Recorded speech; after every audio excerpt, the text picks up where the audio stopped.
네, 참예수님. 참예수님. 네, 안녕하십니까. 네, 오늘은 제가 자켓을 벗고 한 반팔로 조금 더운 여름이니까 그죠? 네, 우리 집에서 또 TV 보시는 우리 평화방송 보시는 시청자분들도 편안하게 시원하게 이 강의를 함께 하셨으면 좋겠습니다.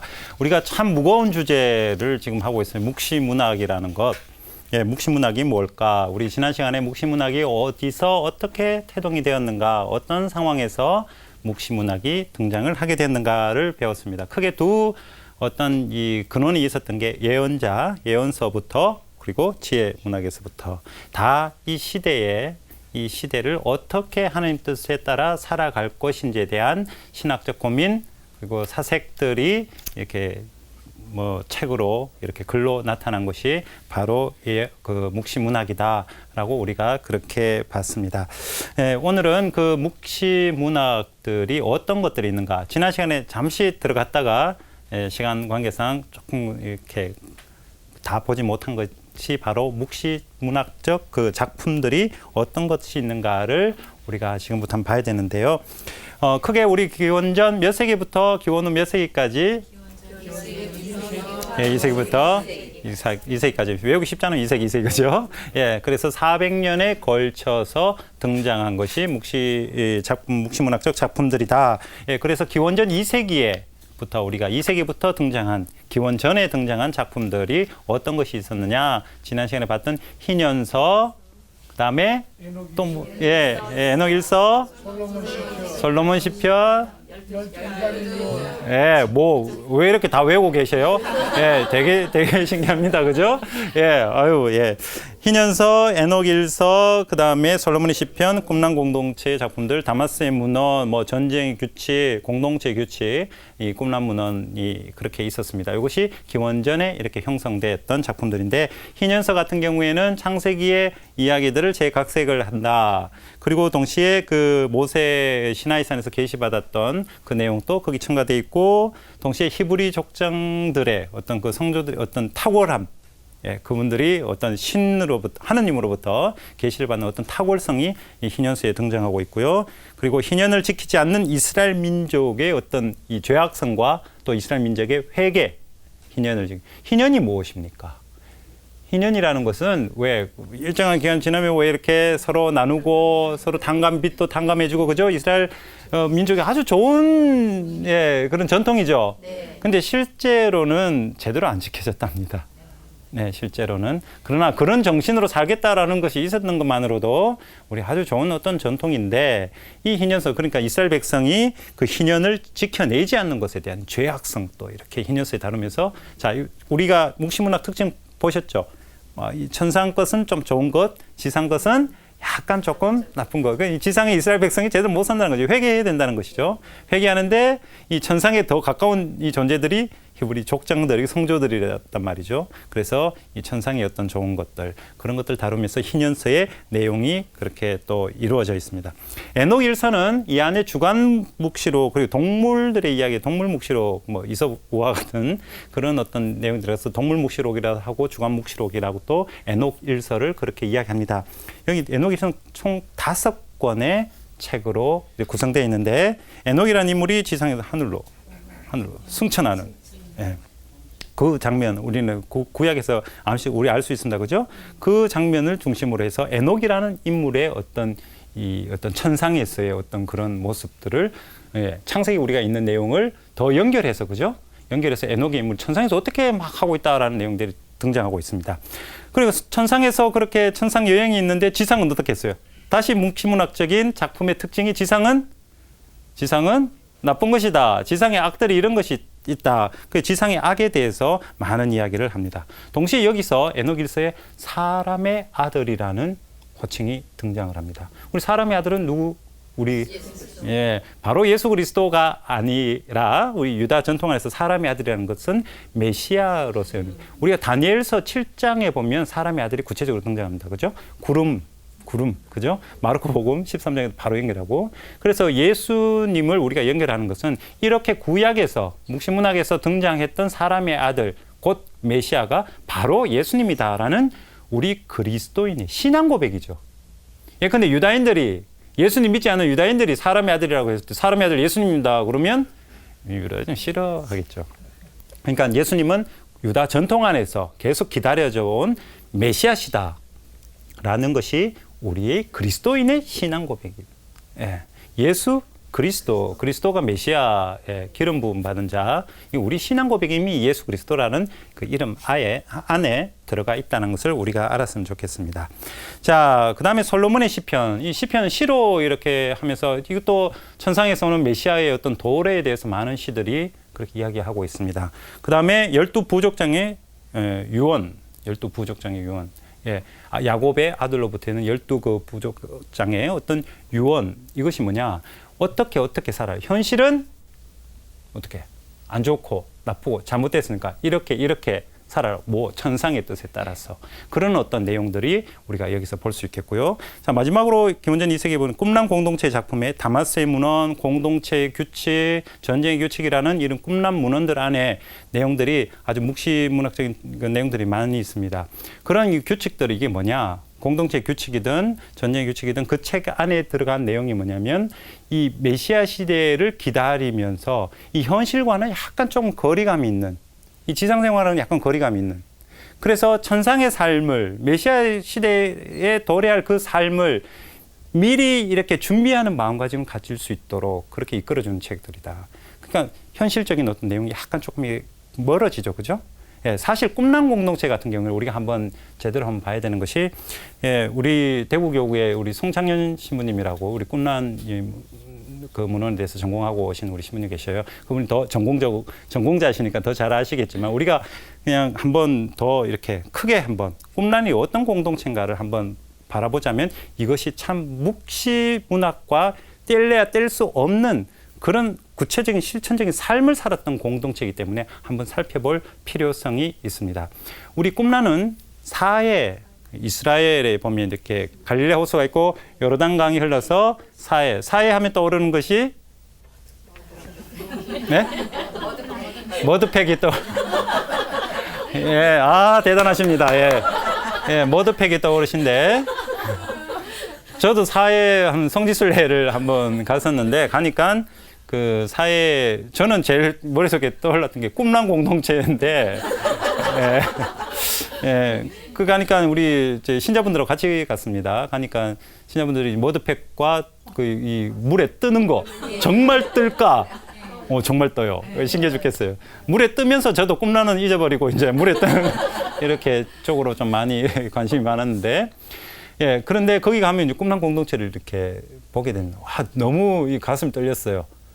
왜냐면 거기서 이 세상살이와는 조금 떨어져서 우리식으로 표현하자면 이 수도 생활을 했는 메시아를 기다리고 정예 스승이라는 밑에서 그 가르침을 받으면서 매일 그 뭡니까 이렇게 이 자기 몸을 깨끗이 하는 정결례를 하고 그러면서 메시아를 기다리면서 필사 성경을 이렇게 적고 막 그러는 그 삶의 현장에 가서 제가 보니까 너무 이렇게 꿈남에 대해서 잘 공부도 안 했으면서 괜히 그 장소에 있다는 것만으로 가슴 뭉클했는데 우리 자매님들은 이 신자분들은 어디가 그 옆에 화장품 가게가 있어요. 예, 그 사해 그 소금으로 만들었다는 뭐 피부에 좋다라는 거기에 가서 먹자 찌끄럼 이걸 살까 말까요 막 이러시더라고요. 예, 근데 이제 꿈남 공동체가 그런 현실에서 벗어나서 당시에 우리 유다이즘에는 크게 4가지 종파가 있다고 우리는 배웠습니다. 크게 뭐가 있냐면 바리사이파, 사두가이파, 그 다음에 에센드파가 이 꿈난 공동체, 그 다음에 열렬당 젤로당 그 어떤 무력 항쟁까지 불사하는 그런 어떤 열렬당문. 근데 이제 에센드파와 관련된 이 어떤 꿈난 공동체, 여기서 나름의 어떤 소위 돌을 닦으면서 하는 메시아 시대를 기다리면서 거기에 준비하는, 그래서 그날이 오면 뭐 이런 식의 그 마지막 때가 어떤 그런 내용들이 꿈난 문헌에 많이 들어가 있다. 지금까지 이렇게 봤던 요 것들이 보면 그 묵시문학적인 작품의 특징들, 천상과 지상이 어떤 나뉘어지고 그 나뉘어진 것 가운데에서 이 천상의 어떤 그런 뜻대로 지상이 조금 바뀌어지기를 바라는 내용들이 이 책의 묵시문학적인 작품들에 들어가 있다. 기원 후 2세기까지의 어떤 기원 후에 펼쳐지는 작품들이 뭐가 있냐면 에스드라 4서, 바룩 2서, 바룩 3서, 그다음에 모세의 승천, 그리고 에녹 2서, 아브라함의 증언, 아담과 하와의 생애, 뭐 이런 책들이 있습니다. 이 제목 그냥 한번 들어보세요. 저도 못 외워요. 저도 못 외우고 한번 들어보고 아 이런 책들이 있구나. 근데 이것은 여기에 내용은 또 뭘까? 기원 후 2세기까지 내용은 뭘까? 에스드라 사서 같은 경우에는 언제 쓰여지냐면 거의 그 요한묵시록 시대와 조금 앞에 요한묵시록 시대 그 근처 이렇게 쓰여졌는데 우리가 지지난 시간에 우리 그 배웠던 요한묵시록의 시대적 배경에 대해서 배웠었습니다. 그죠? 예, 우리 뭐 머릿속에 안 담아 놓으셔도 돼요. 예, 우리 시청자분들은 기억하고 계실지 모르겠는데 요한묵시록 시대적 배경 중에 우리가 66년에서 70년까지 있었던 이스라엘에 있었던 일을 우리가 알고 있습니다. 그게 뭐냐면 유다 1차 항쟁입니다. 로마에 거슬러서 독립운동이죠. 그죠? 독립운동 하다가 폭삭 예, 로마에서 망해버립니다. 예, 다 절단나죠. 막 다 타고 막 엄청나게 어려운 시기가 닥쳤는데 에스드라 사서는 이 묵시문학 작품 에스드라 사서는 그 어떤 예루살렘 멸망 이후에 의인들이 당하는 고통에 대해서 묵시문학적으로 표현해냅니다. 그래서 의인들은 현실에서는 고통받는다. 여기서도 보면 현실은 어렵고 힘든 때라는 거죠. 그러니까 의인이 나중에는 어떻게 하늘로부터 구원받고 뭐 이렇게 좋은 모습으로 바뀌어 나간다라는 이 지상과 천상의 약한 이원론적인 이분법적인 그런 느낌을 볼 수 있고요.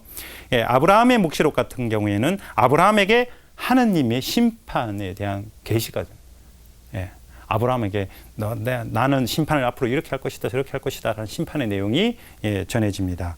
그 다음에 우상숭배에 빠져있는 아브라함의 후손들, 이 지상에서 아브라함의 후손들이 우상숭배에 빠져있다는 것에 강한 예, 어떤 징벌적인 어떤 내용들, 심판의 내용들 예, 그런 것들이 아브라함의 묵시록에 등장합니다.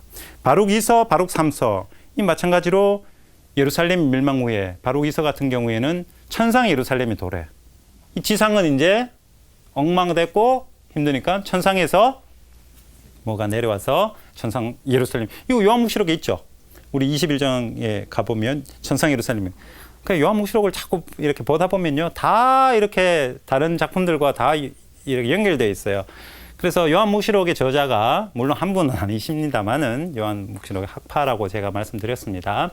그분들이 아마 현실 요즘 세상에 오면 이 논문 쓰는데 완전 귀재가 아닐까라는 생각이 듭니다. 짜집기를 정말 잘했어요. 이쪽 저쪽 소스를 뽑아다가 막 이렇게 참 잘했습니다. 요한묵시를 읽다 보면 예, 그래서 천상 예루살렘이 바룩 2서에 나타나는 천상 예루살렘 예, 요한묵시록에 등장을 하고 바룩 3서에도 보면 이 비탄에 빠진 바룩을 예, 천상으로 이렇게 인도하는 그런 천사의 모습 이런 것도 이것도 지상엔 비탄 슬픔, 천상에 의해서 기쁨, 영광 이런 식으로 나뉘어져 있는 모습을 우리가 보게 됩니다. 예, 이 어떤 지금까지는 유다 묵시 문학들, 유다이즘 안에서의 묵시 문학들인데 이 그리스도교 역시 요한 묵시록 말고 다른 묵시록들이 있습니다. 예, 근데 베드로의 묵시록, 베드로가 묵시록을 예, 베드로의 묵시록. 그 복음서에 있는 베드로의 이야기가 아니라 베드로의 묵시록을 통해서 천상에서 어떻게 이렇게 펼쳐지는 또 이야기들이 베드로에 관련된 이야기 나오고요. 이사야의 승천, 그리고 11의 신탁이라는 책들이 그리스도교적인 묵시록들입니다. 그 다음에 우리 영지주의라고 들어보셨죠? 예, 영지주의의 가장 큰 특징은 이것도 이원론입니다. 그죠? 선, 악, 빛과 어둠, 우리 요한복음에서 많이 이렇게 등장을 하게 됩니다. 그런 영지주의 영향을 받아서 특히 이집트 지역에 한마디라는 그곳에 그 영지주의적인 묵시록들이 있는데 아담의 묵시록, 야곱의 묵시록, 그 다음에 바오로의 묵시록 예, 뭐 이런 것들이 우리가 또 영지주의 영향을 받은 여기도 보면 천상과 지상의 이야기예요. 구체적으로 내용을 하나하나 다 들어가지는 못하지만 우리 머릿속에 딱 두셔야 될 내용이 천상은 좋은 것, 지상은 나쁜 것, 지상은 악이 가득한 것. 예, 그래 악을 가득하니까 회개를 시키든지 아니면 천상에서 뭔가 확 내려와가지고 지상을 뭐 이렇게 하든지 예, 이 천상의 뜻을 따르면 구원 받을 거고 안 따르면 완전히 멸망할 것이다. 이러한 개념이 이 묵시문학 작품들 전반적으로 계속 이렇게 흐르고 있다. 예, 그 정도만 머릿속에 딱 넣어주시면 되겠습니다. 그러나 이런 여러 권의 묵시문학 작품들이 우리가 보게 봤는데 여기에 특징을 세 가지로 한번 요약해서 한번 정리해 보겠습니다. 첫 번째로 제가 말씀드렸다시피 제목들이 다 다양하죠. 뭐 묵시록이 통일되게 하는 게 아니라 다양한 제목들이, 이 다양한 제목의 등장은 무엇이냐면 이것이 작정해서 우리 묵시문학 작품 하나 쓰자 해서 작가들이 다 모여가지고 동호회 만들어가지고 이런 형식으로 쓰자라고 했는 것이 아니라 쓰다 보니 그러한 사조 영향 하에서 그러한 글들이 등장을 했다. 후대에 우리가 이제 바라봤을 때 이거 묵시적인 특징들이 이렇게 있구나. 그래서 이런 작품들이 묵시록들이구나라고 우리가 평가를 한 것이지, 당시 사람들이 쓰면서 요거는 문학적 장르가 묵시적인 것이다, 이렇게 해서 구분했는 것이 아니다라는 것입니다. 다양한 책들이 이렇게 우리가 모아서 한번 바라본 것이라는 것입니다. 두 번째로 이 작품들 내용을 보면 아까 구조를 제가 천상지상 이렇게 했지 않습니까? 인물들만 살짝 뭐 바룩이든 아브라함이든 모세든 살짝 바뀌는 것이지, 실제 그 구조, 그거는 내용은 거진 다 비슷하다. 서로 뺏기고 뺏겼다라고 뭐 부정적으로 표현하자면 그렇게 볼 수 있는 것이죠. 그래서 그 어떤 내용을 서로가 복제를 하고 재사용을 하고, 아까 제가 말씀드렸다시피 요한묵시록 역시 계속해서 내용을 구약의 내용 동시에 이런 정경 외에 많은 묵시문학 작품들에 의해서 가지고 왔다. 그렇게 보시면 되겠습니다. 그 다음에 유다 묵시문학과 그리스도교 묵시문학의 연결성입니다. 아까 그리스도교적인 영향, 그러한 묵시록이 있다고 봤습니다. 그죠? 베드로의 묵시록도 그렇고, 바울의 묵시록도 그렇고, 이러한 것들은 유다 묵시문학과 연결고리했다. 그래서 요한 묵시록을 공부할 때 많은 학자들이 이렇게 조금 염두에 두는 것이, 요한 묵시록의 그 어떤 이 글들이 유다 문학적인 어떤 유다의 어떤 묵시문학적인 전통을 인정하고 받아들이려고 했는가, 아니면 가지고 사용하면서 이걸 배척하려고 했던가, 여기에 대해서 조금 많이 이렇게 관심을 기울입니다. 그러나 한 가지 우리가 알 수 있는 것은 요한묵시록 안에 적혀져 있는 많은 내용들이 분명히 유다 묵시문학 안에 등장했던 내용이고, 그것을 가지고 와서 어떻게 그리스도교적 관점으로 재해석을 했는가. 그래서 유다 묵시문학과 그리스도교 묵시문학은 같은 입장에서 봐야 된다. 우리가 사실 뭐 이런 분들도 가끔씩 계셔요. 구약을 읽을 필요 없다. 왜 우리가 유다교 경전을 왜 읽어야 되느냐. 신약만 읽어. 복음서만, 예수님만. 그 말에 일정 부분 일리는 있습니다만은, 그러나 예수님이 하늘에서 뚝 떨어져. 하느님이 하늘에서 오셨는데, 어디서 오셨는지 성모님으로, 성모님 통해서 나셨기 때문에, 성령으로, 그 예수님께서 정말 유다 문화 안에서, 그 전통 안에서 커오셨고, 예수님 말씀이, 여러분 미드라슈라는 말 아시죠? 그죠? 예수님 스스로도 유다 말씀하신 모든 가르침들, 대부분 가르침들이 유다 전통 안에서 다 사용하셨습니다. 유다의 어떤 경전인 이 모세오경부터 해서 이런 구약의 그러고 당시 예수님 살았던 시절에 그 시대에 많은 어떤 유다 전통들을 우리가 배우지 않고 읽지 않고서 예수님을 이해한다는 것은, 이것은 말이 안 된다. 그래서 구약도 잘 읽으셔야 되는 것이죠. 그래서 유다 묵시문학과 그리스도교 묵시문학, 이 전통이 또 묵시문학들 작품 안에 서로 융합된다라는 것을 우리가 볼 수 있습니다. 자, 지금까지는 그냥 워밍업입니다. 그냥 묵시록들이, 묵시 작품들이 이런 것들이 있구나라고 이 정도면 이렇게 머리에 두시고, 지금부터 이제 본격적으로 그런 묵시문학 작품들의 특징을 한번 살펴보고자 합니다. 이 특징은 크게 7가지로 나눌 수 있습니다. 7가지로 나눌 수 있는데, 하나하나 살펴보면서 요한묵시록과의 차이를 한번 살펴볼게요. 요한묵시록이 과연 이러한 유다 묵시문학과 일치하고 있는지, 아니 뭔가 다른 모습이 있는지, 그것에 대해서 한번 우리가 살펴볼 필요성이 있습니다. 자, 묵시문학 작품들의 첫 번째 특징, 삶이 어려울 때, 대부분 위기가 왔을 때 이 작품들이 등장했다. 자, 아까 기원전 2세기, 기원 후 2세기라고 했습니다. 그죠? 묵시문학이 본격적으로 팍팍팍 등장했는 기원전의 작품들을 보면 어떠한 시기가 있었는가? 어떤 시기겠어요? 기원전 2세기에 무슨 일이 있었어요? 예, 모르셔도 돼요. 지금 제가 말씀드린 게.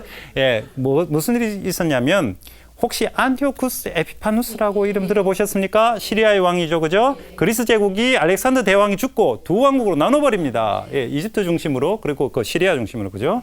시리아 중심으로 거기 왕인 안티오쿠스 에피파누스. 예, 이 왕이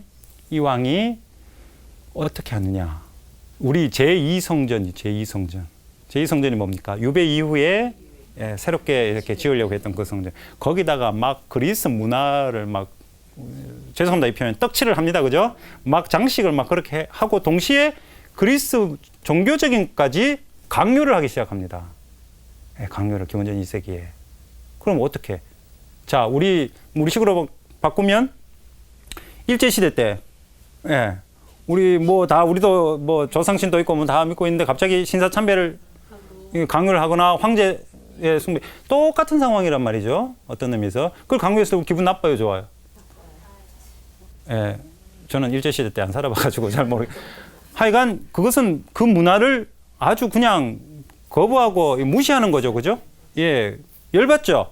열받으니까 등장한 인물이, 예, 그 가문이 우리 잘 압니다. 마카베오 그 상학원에 등장하죠, 그죠? 예, 들고 일어나지 않습니까? 그래, 잠시 한 100년간, 예, 독립국가, 뭐, 온전치는 않았지만은 그런 독립국가를 그렇게 유지하게 됩니다. 다니엘서에 나타나는 것, 다니엘서에 왜 그렇게 어려운 시기 막 이렇게 등장하는 그런 안 좋다, 현실이 안 좋다고 등장하는 그러한 많은 것들이 뭐냐면 안티오쿠스 에피파누스가 왕이 억압했던 그 시절을 그렇게 다루고 있는 것입니다.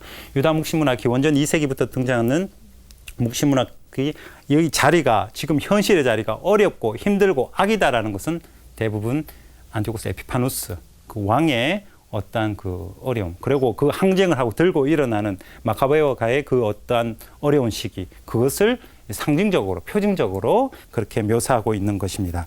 예, 그래서 마카베오 상권 1장 64절에 보면 이런 말이 있습니다.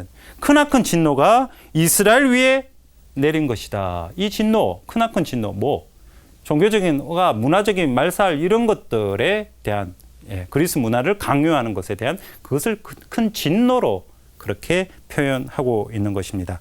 다니엘서 9장 27절에 보면요, 이런 말이 있습니다. 성전 날개에는 황폐를 부르는 혐오스러운 것이 세워져. 예, 뭡니까? 그리스의 신들의 어떤 상이나 이런 것들을 갖다 놓는 거예요, 그죠? 예, 혐오스러운 것이 세워져 황폐하게 만드는 그 자에게 이미 결정된 멸망이 쏟아질 때까지 서 있으리라. 예, 멸망이 예, 하여튼 세상은 힘든 거예요, 지금. 네, 그렇게 표현하고 있고요. 희년서에 거기 보면 모든 이가 악을 행한다. 부패와 타락이 가득하다. 라고 현실을 또 그렇게 부정적으로 바라보고 있습니다. 아까 말씀드린 다마스의 문헌, 이 꿈나무는 거기 보면 길에서 벗어난 이들, 반란을 일으키는 암송아지, 왜 암송아지를 반란을 일으키는 그 어떤 동물로 사용했는지 모르겠습니다만은, 그 다음에 이스라엘이 반란을 일으킨다. 예, 계약에 대해서 계약의 저주가 이제 펼쳐질 것이다.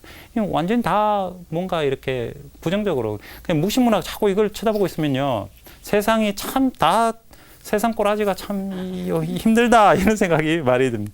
자, 바룩 이서에도 보면 끝없는 고통이 막, 그러니까 이 어떤 현실에 대한 어떤 이 어려움, 예, 이런 것들이 많이 등장하고 있습니다. 예, 안티오쿠스 에피파누스가 기원 전이었다면 기원 후 2세기에 등장하는 묵시문학 작품들이 어려운 시기는, 예, 우리가 너무 잘 알고 있듯이 66년부터 70년까지 있었던 그 유다 1차 항쟁, 그죠? 예, 유다 1차 항쟁 때문에 또 어려운 시기, 그래서 끝없는 고통이, 바로 그렇게 끝없는 고통이 계속된다라는 것입니다. 또 특별히 기원전 63년에 그 폼페우스 장군이 예루살렘 완전 점령해서 이제 로마의 완전히 그 지배 안에 들어가게 되지 않습니까? 그때도 와서 예루살렘 사람들을 십자가에 많이 못 박아 죽였던. 그런 것들을 바라보면서, 예, 세상, 아유, 살기 좋겠다. 세상 정말 즐겁구나. 라고 생각하는 사람이 과연 있었을 것인가. 정말 묵시문학 작품들이 이 세상을 그렇게 약간 부정적으로 볼 수밖에 없는, 현실이 그렇게 어려웠으니까. 예. 그런 것에서 희망과 용기를 말할 수 있는 것이 얼마나 이게 힘들었겠는가. 그래서 희망과 용기를 찾기 위해서 저 천상 보이지 않는 것에 메시아에 대해서 기다림. 그 간절한 기다림의 시기에 예수님 한번 보십시오. 딱 중간에 기원전 2세기, 기원 후 2세기 딱 중간에 예수님께서 딱 오셨죠. 그 어떠한 그 예수 그리스도께서 오신 시절이 이게 평탄한 시절이 아니었다는 거예요. 가끔씩 우리 신자분들과 복음서를 읽을 때 보면 어떤 것이 있냐면 예수님이 마치 우리 그 TV 우리 평화방송에도 나옵니다. 그죠? 예수님 뭐 이렇게 영화 같은 것도 나오고 다른 어떤 이런 다큐멘터리를 보면 예수님 가르침은 아주 편안한 평화스러운 곳에 초원에 딱 앉으셔가지고 이렇게 행복하여라 마음이 가난한 사람들 이렇게 참 분위기 있게 가르치십니다. 그죠? 그러나 실상 예수님께서 오신 그 시절은 너무나 힘들어 이스라엘 민족이 가장 힘들었기 때문에 묵시문학적인 사조가 팽배해졌던 그 시기였다는 것이죠. 예. 그래서 그 예수님 시절에 그것을 기록한 거기 역사서 뭐 이런 것들을 보면요, 이 성서 외적인 것, 그 요세푸스 그 플라비우스 요세푸스라는 그 유다 역사학자 기록행 보면 갈릴레아 지역은 강도들의 소굴이다라는 표현을 썼습니다. 사방 천지 자꾸 죽고 막 반란 일어나고 이래갖고 막 피 흘림 있는 곳에서 편안하게 초원에 앉아서 가르치는 분위기는 아니었던 것이죠. 그런 시절에 예수님께서 행복을 주러 오셨, 복음을 주러 오셨습니다. 누구에게? 힘들어하는 사람에게. 소위 그러한 권력이나 아니면 우리 사도 가이파 보듯이 로마에 이렇게 힘입어서 잘 사는 사람들에게, 그런 사람들에게, 백성을 배반한 사람들에게 아니라 정말 일용직 노동자들에게 예수님의 비유 전체를 한번 보시기 바랍니다. 비유를 가만히 보면 다 서민적인 비유들입니다. 하루 벌어 하루 먹고 사는 사람들에게 대한 기쁜 소식을 주고자 해요. 예. 그래서 우리가 묵시문학을 배우면서 시대가 힘들었을 때 묵시문학 작품들이 막 등장을 하기 시작했다. 뭐 하려고? 지상은 완전히 나쁘니까 넌 끝났다가 아니라 이 안에 무언가 하는 뜻이 이 안에 뭘까 한번 전해주기 위해서 희망과 위를 조금이라도 전해주기 위해서 그렇게 묵시 작품들이 등장을 하게 되는 것입니다. 이러한 관점에서 자, 유다 묵시문학들은 어려운 시기에서 고통이다, 힘들다, 어떡하냐, 막 이제 저주다, 큰 환난이다. 그런데 요한 묵시록은 이 예수님을 통해서 약간 다른 관점을, 물론 시대는 어려웠죠. 우리가 요한 묵시록 시대 역시 5가지 시대를 이야기하면서 5가지 구체적 역사적 상황을 이야기하면서 요한 묵시록의 어려운 시기를 우리가 같이 생각해 봤습니다. 그죠? 첫 번째 뭡니까? 예수님의 돌아가심. 두 번째, 사도들의 베드로 바오로의 순교. 세 번째가 우리 유다 1차 항쟁의 그 어려운 시기. 네 번째가 유다인과 그리스도인들에게 갈등. 그리고 유다인들은 그리스도인들 완전 이단 취급해서 완전히 결별하고 유다인들한테 들들 볶이게 되는 거죠. 그다음 5번째가 로마의 황제 숭배에 대한 혹은 군사적인 어떤 박해. 이러한 것들에 대해서 어려운 시기에 요한 묵시록이 등장. 그러나 유다 묵시문학처럼 힘들다, 큰일 났다, 이제 막 희망도 없다가 아니라 예수 그리스도를 어떻게 표현하면 죽음에서 처음으로 태어나신 분, 죽은 이로 맞배로서 살아계신 분, 부활하신 분과 함께 희망을 가지고 승리를 같이 나누자. 그런 관점에서 요한 묵시록은 이야기하고 있습니다. 물론 세상은 힘들다라고, 세상은 다 부패했다, 세상은 너무나 지금 비참하다, 땅의 3분의 1을 완전히 없애버리는 그런 표현도 요한 묵시록에 등장을 합니다. 그러나 이러한 세상에서 살아남고 기쁨을, 영광을 누릴 구원을 외칠 수 있는 사람은 누군가? 바로 예수 그리스도의 부활을 믿어 고백하고 인내하면서 증언하면서 살아가는 성도들, 그런 사람들이 바로 예수님과 더불어 기쁨을 누릴 수 있고 이 삶의 어려움을 견뎌낼 수 있다라는 것이 요한 묵시록의 특징입니다. 그러니까 요한 묵시록이 유다 묵시록과 약간 관점이 다르죠. 이 현실의 이 자리가 곧 구원의 자리이고 여기서 기쁨을 누리도록 우리가 인내하고 정말 열심히 살아야 된다는 것입니다. 그래서 우리 나중에 볼 게 있는데 텍스트 구체적으로 들어갈 때 7장에 보면요, 셀 수 없는 군중이 있는데 그 7장에 셀 수 없는 군중들이 구원을 막 외쳐요. 구원을.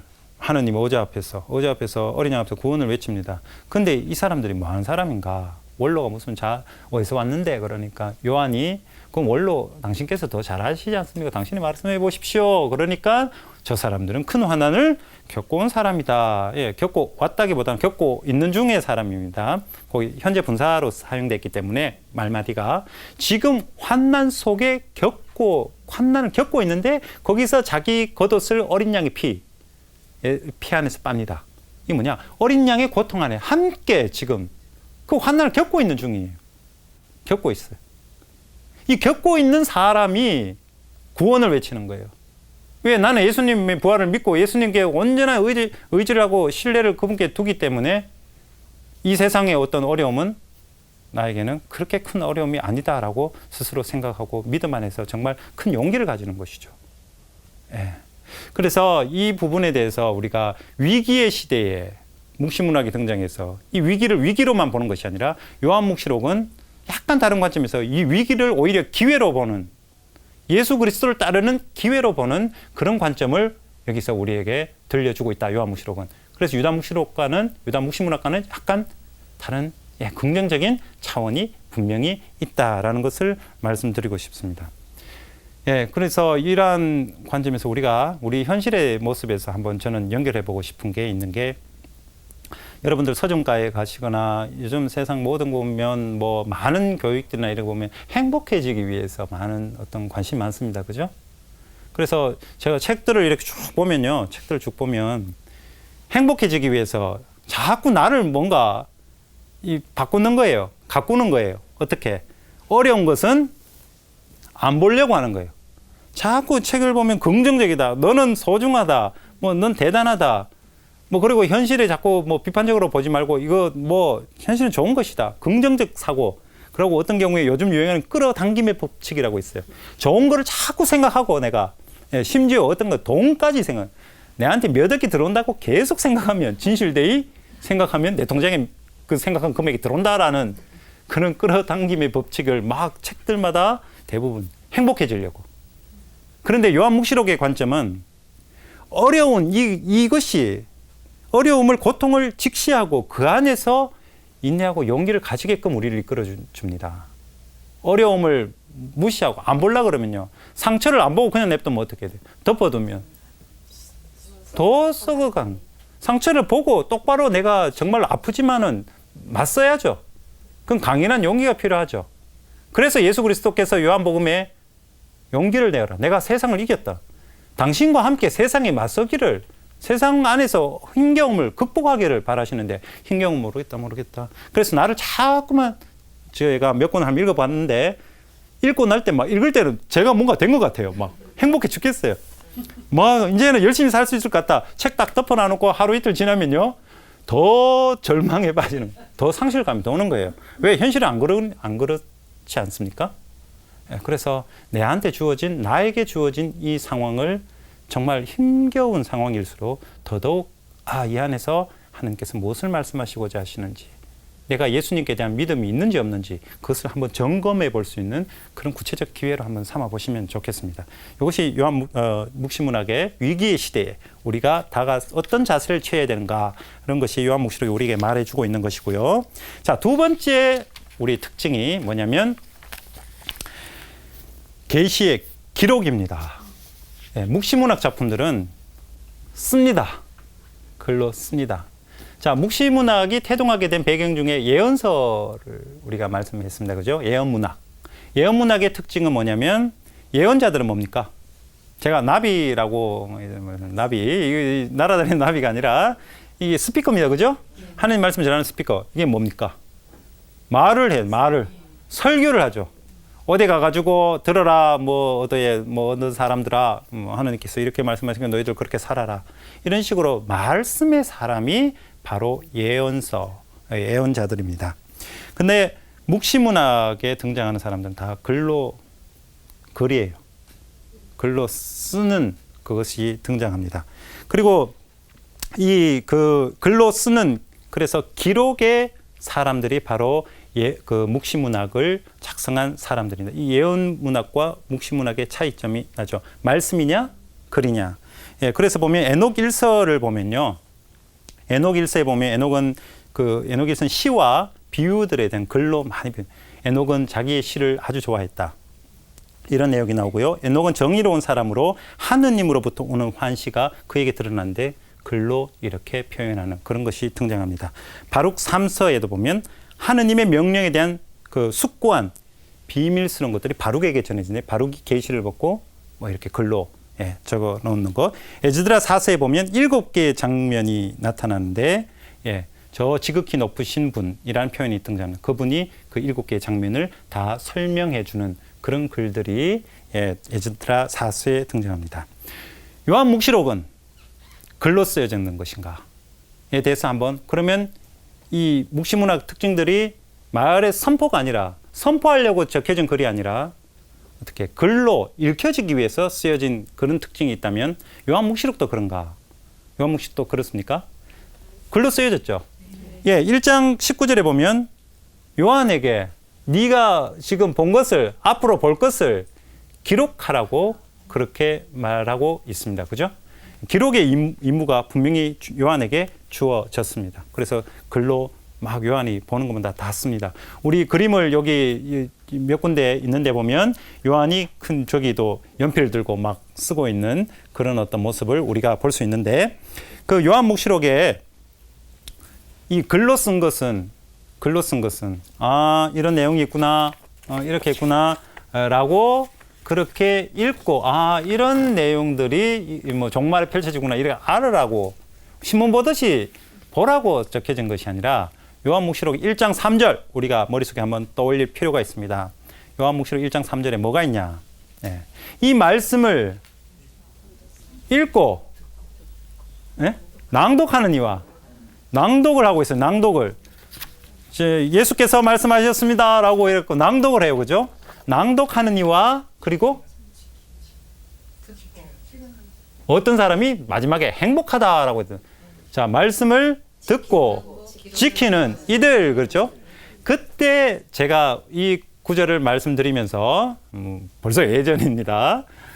말씀드리면서 이것은 단순히 책으로 되는 것이 아니라 전례 집회 때 같이 모여 있을 때 어떻게 선포되었던 전례서와 같은 내용이 요한묵시록의 어떤 내용이다. 유다 묵시문학들이 글로 쓰여지면서 글 안에서 뭔가 신적인 계시, 초월적인 계시 내용들을 알려고 했던 것에 반해서 요한묵시록 역시 글로 작성을 하라라는 임무가 분명히 요한에게 주어졌지만은 동시에 이 글은 선포되어야 될 예언서와 같은, 예언자들의 말씀과 같은 그런 성격으로 요한묵시록은 이해할 필요가 있다. 이것도 유다 묵시문학과 조금 차이가 있음을 우리가 볼 수 있는 것입니다.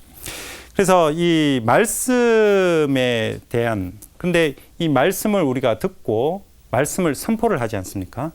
그래서 여기서 우리가 한번 중요한 것을 한번 생각해 볼 필요가 있는데, 글로 적어요. 유다 묵시문학은 글로 적어요. 신비한 내용을, 기록을 전해주는 거예요. 그런데 우리는 이 말씀을, 요한묵시록 관점은 이 신비한 어떤 계시된 내용을 사람들에게 알려주면서 어떻게 널리 이것을 전해주면서 요한묵시록 1장 3절에 같은 경우에는 전해주면서 행복해질 수 있도록, 행복하여라. 이 복음이 돼야 되는 거죠. 그죠? 그래서 말씀을 우리가 공부를 하고 말씀을 우리가 어떤 선포해야 할 역할이 우리에게 주어져 있다면 우리 이웃들에게, 많은 사람들에게 기쁨을 전해줄 수 있는 우리가 돼야 돼. 내가 말씀 공부하면서 요거는 내가 아는 계시, 요거는 정말로 여기서 좋은 걸 깨달았다 갖고 이거 선포할 역할이 우리가 분명히 있는 거예요. 분명히. 그런데 요거는 내가 조금 더 좋은 거 배웠다. 우리 여기 앉아 계신 분들도 마찬가지입니다. 그죠? 우리가 바로 저하고 같이 이렇게 요한묵시록을 공부를 함께 하고 있는데, 공부 안 한 사람보다 내가 뭔가 특별하게, 뭔가 소중한 거를 배웠다고 해가지고 이렇게 남한테 기쁨을 전해주기보다는 나는 너와 조금 다르다라는 것들이 있으면 우리는 절대 안 된다는 거죠. 가끔씩 이렇게 신자분들을 보면 성경 공부를 하고 나신 분들 가끔씩 간혹 그런 분들이 계셔요. 성경을 읽으면 그거 잘 모르는 모양인데 그렇게 읽어서는 안 돼.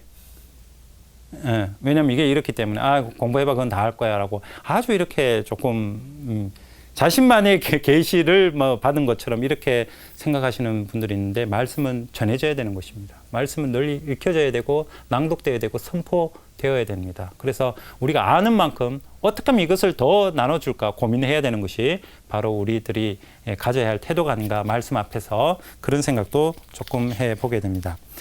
자, 이제 세 번째, 우리 이제 7가지인데, 그죠? 7가지 중에 세 번째입니다.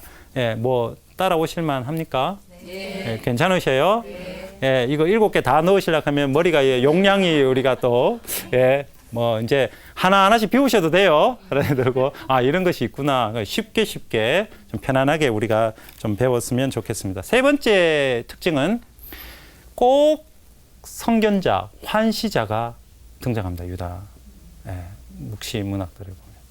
아까 우리가 살펴봤던 많은 묵시록들이 이렇게 보면 모세든 뭐 아담과 하와의 뭐 생애든 또 누구 있었습니까? 뭐 베드로의 묵시록든 바오로든 또 12부족장 또 뭐 있습니까? 또 이름 바룩, 에녹 뭐 이런 이 유명한 사람들 많죠.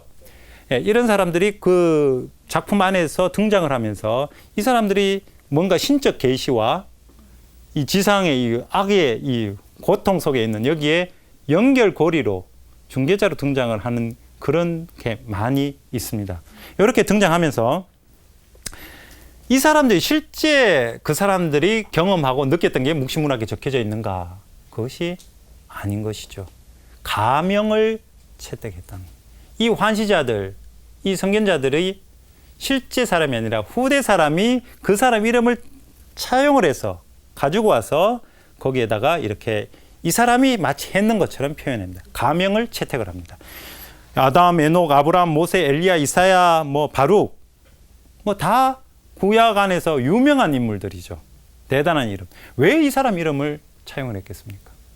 우리 뭐 예전에 이런 경우 있었지 않습니까? 아, 내 청와대 누구인데 그러면서 왜 그러면서 왜 우리 약간 사기 치시는 분들 그런 왜 그 사람의 이름을 왜 그런 직함을 도용을 하겠습니까? 너무 부정적인 예를 들었나? 그런데 이게 뭐냐면 권위 때문이죠. 권위. 제가 지금 글을 써가지고 예컨대 책을 낸다고 하면 누가 읽겠습니까? 그죠? 아무도 모르는데 그러나 누구 할까요? 우리 가톨릭 신자분 중에 좀 이렇게 유명하신 작가분이면 공지영 씨나 뭐 이런 분이 이렇고 제가 그래 공지영이라는 이름으로 책을 물론 잘못된 거지만은 그렇게 내면 와 공지영 씨가 책을 또 다시 냈구나 사람들이 시선이 확 이렇게 뭐 막 꽂힐 거 아닙니까? 그 책에 그런 거와 마찬가지로 유다 묵시문학들의 대부분은 가명입니다. 가명으로 사용했습니다. 그리고 가명 사용한 동시에 이 가명을 사용하면서 이분들이 워낙 유명한 분들이기 때문에 이분들의 특권적인 어떤 그런 위치를 말해줘야 됩니다. 이 사람은 남들과 다르다. 남들 평범한 사람과 다른 어떤 위치에 있다. 그래서 에녹의 바룩 이서에 보면 이렇게 되어 있습니다. 바룩에 대해서 가라 그리고 너를 거룩해 하여라. 누가 말 신적 계십니다 이거. 너를 거룩하게 바룩들어 거룩하게 하여라. 먹지도 마시지도 말하지도 말라. 사람이 아니죠. 먹지도 말고 마시지도 말고 말하지도 말라. 그리고 다시 이곳으로 와라. 내가 너에게 참된 것들을 알려주고 시간의 질서에 대해서 알려줄 것이다 라고 그렇게 말하고 있습니다. 선별됐다는 느낌이죠. 딴 사람은 안 가르쳐 주는데 니만 일단은 내가 가르쳐 줄 테니까 가서 거룩하게 했고 그 속된 것, 뭐 인간들이 먹는 거 먹지 말고 마시지도 말고 인간의 말을 또 하지 마라. 그래서 와라. 그래서 거룩하게 되면 내가 무엇을 알려주겠다라고 뭔가 새로운 그런 신적 신비에 대해서 특권을 가진 사람으로 묘사를 해놓고 있습니다. 여기에 보면 그래서 유다 묵시문학들을 보면 이러한 가명 채택했던 이 사람들을 등장시킴으로써 권위를 주고 동시에 권위 안에서 이 사람들의 특별한 자리를 마련해 줍니다. 그러나 요한묵시록을 한번 보겠습니다. 요한묵시록은 요한은 우리 책에 어떻게 되어 있습니까? 하느님 말씀 때문에 그 증언 때문에 어디로 유배를 가요? 파트모스. 그러고 스스로 자기를 표현할 때 뭐라고 하냐면 형제, 종, 뭐 같은 형제로서 무슨 종으로서 그죠? 종들 중에 같은 종이에요, 그죠? 그런 식으로 묘사. 자기가 특권적인 위치를 어떻게 차지를 안 합니다. 다른 유다 묵시문학들은 아주 신비한 계시를 받는 어떤 중개자의 어떤 모습을 하는데 요한묵시록에 나타난 이 요한이라는 인물은 그냥 평범한 사람. 다 똑같이 다른 성도들처럼 똑같이 고통 속에. 예. 그래서 요한묵시록은 중개자가 없습니다. 어떤 의미에서 말을 하자면 요한묵시록의 처음에 제목 예수 그리스도의 계시. 예수 그리스도께서 예수 그리스도를 알려줘요. 그래서 요한묵시록 끝에 가면 예수님이 직접 말씀하시는 것처럼 나오지 않습니까? 예. 그러니까 주 예수에 오소서 하니까 그래, 내 곧 가겠다라고 말씀해요. 예수님 직접 말씀해요. 중개자가 뭐 필요합니까? 아무것도 필요 없어요. 특별한 인물도 필요 없습니다. 하느님 말씀을 받는데 특별한 인물이 필요 없고 특별한 권위가 필요 없다. 이거 아주 중요한 대목입니다. 하느님 말씀 앞에서 제가 아무리 뭔가 공부를 여러분에게 제가 여러분보다 말씀을 더 잘한다고 말씀드릴 수가 없고요. 또 아무리 높으신 분이, 우린 교계 제도가 있어요. 교황님이 우리 각자보다 말씀을 더 잘, 다른 사람보다 차별되게 더 잘 받아들인다고 말할 수 없습니다. 말씀 앞에서 우리 모두는 하느님으로부터 말씀을 받는데 모두는 어떤 의미에서 각각 고유하게 평등합니다. 예, 그것을 우리가 잘 알아야 됩니다. 요한묵시록이 그렇습니다. 이 요한이라는 인물이, 요한묵시록을 쓰는 이 저자들이 얼마나 초기 그리스도교 공동체에서 중요한 역할을 했겠습니까? 많이 알고 구약 전통에 대해서 많이 아니까 이 글을 썼고 그것을 전해주려고 했지 않겠습니까? 그런 어떤 의미에서 똑똑한 사람들이 자기의 위치를 높이 올릴 만도 한데, 그죠? 예, 높이 올려서 다른 사람과 다르게 어떠한 유다 묵시문학처럼 이렇게 나는 다르다라는 표현도 할 만한데 나는 똑같은 너희들 같은 종이고 똑같은 형제로서 같은 환난 속에 있는 사람으로서 자기를 낮출 수 있다는 것. 예수님 모습과 되게 닮아 있는 모습을 우리가 보게 됩니다. 예수님으로부터 우리는 직접 말씀을 듣는다라는 것이 요한묵시록의 관점입니다. 그것이 유다 묵시문학과 조금 다른 관점이죠. 자, 오늘 이 시간에 우리가 살펴본 것이 묵시문학의 특징들, 크게 하나, 둘, 셋, 세 가지, 지금 네 가지 아직 남았습니다. 그죠? 네 가지 다음 시간에 보고 이 세 가지가 뭐였습니까? 처음에 위기의 시대에 묵시문학들이 사용되었다. 두 번째, 묵시문학들은 글로 쓰여진 것이다. 세 번째, 선견자, 환시자, 이 중간 중개자가 필요하다. 그러나 요한묵시록은 위기의 시대를 희망의 시대로, 기회의 시대로, 그 동시에 글로 쓰였지만은 선포되어야 될 말씀으로, 세 번째, 그리고 그 선견자 역할, 환시자의 역할, 그것이 독특한 차별된 것이 아니라 형제들과 평등한 안에서 요한묵시록은 스스로를 자기를 드러내고 있다. 이렇게 정리하시고 우리가 이제 다음 시간에 아직 남은 네 가지 묵시문학의 특징과 요한묵시록과의 이 차별성, 이 다른 점, 이런 것들을 다시 한번 공부하면서 묵시문학에 대해서 조금 더 알아보는 시간을 갖도록 하겠습니다. 네, 수고하셨습니다.